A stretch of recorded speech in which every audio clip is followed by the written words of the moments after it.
Bonjour, je m'appelle Monia Mazik et je suis présidente d'honneur du Salon du livre afro-canadien dans sa 8e édition. Et surtout, n'oubliez pas du 23 au 26 octobre de venir en grand nombre pour parler d'un thème qui nous habite tous quelque part et qui est ton d'histoire à raconter. Ça va être le thème principal de ce salon du livre afro-canadien qui va se tenir du 23 au 26 octobre. Alors, ce thème vraiment m'intéresse à plusieurs niveaux et j'aimerais vous dire, commencer tout d'abord par quelque chose qui est un peu au cœur des histoires.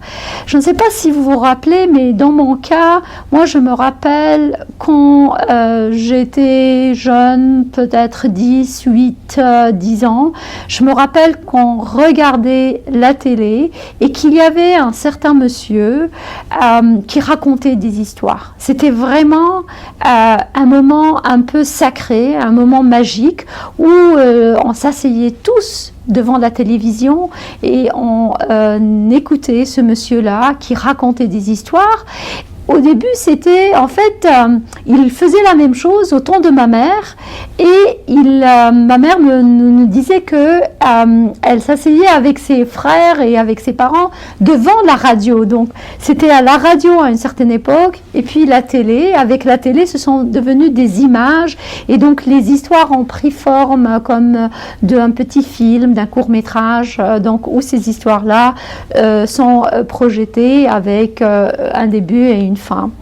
Et donc j'ai grandi avec cette idée d'histoire qu'on raconte et de la famille qui se tient autour de cette personne qui raconte ces histoires-là.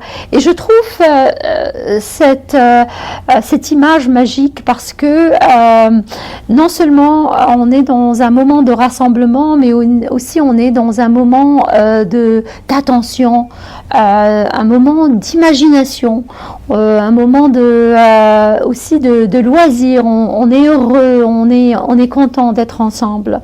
Et donc, ce souvenir d'enfance que je partage avec vous, en fait, je suis presque sûre que vous avez quelque chose qui ressemble à ça, avec laquelle vous avez grandi, en quelque sorte, que ce soit une grand-mère, une grand-tante, la radio, la télé, et voilà. Encore des histoires à raconter. Et ce côté magique qu'ont ces personnes-là qui ont l'art de raconter des histoires.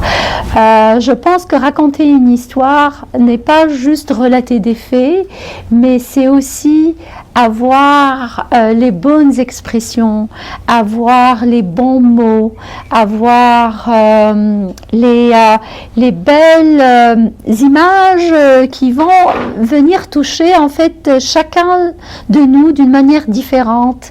Ce pays lointain, ce lieu exotique ou cet endroit effrayant. Donc c'est ça, c'est un peu un art. Comment rendre des choses parfois, disons, anodines, simples, mais les rendre tout à fait intéressantes, excitantes. Et parfois effrayantes, parfois juste extraordinaire.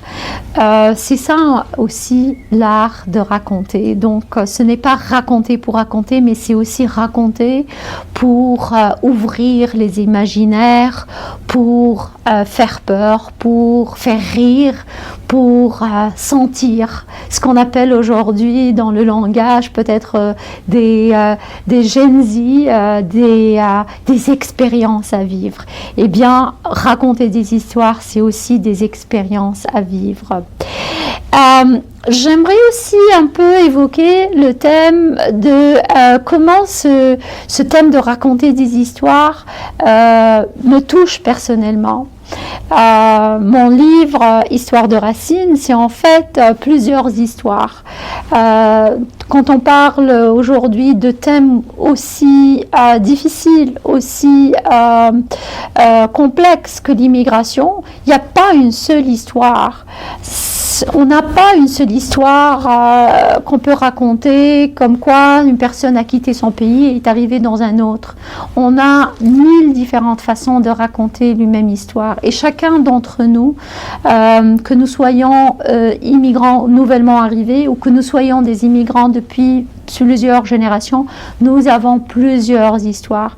Et le Salon du livre afro-canadien, avec son thème, dans sa 8e édition du 23 au 26 octobre, dans son thème tant d'histoires à raconter, est là pour faire en sorte que nous nous racontions des histoires, pour que nous partageons ces histoires et pour que nous lisons aussi ces histoires, toutes ces histoires, pas une, pas deux, mais toutes les histoires possibles que nous pouvons écrire ensemble.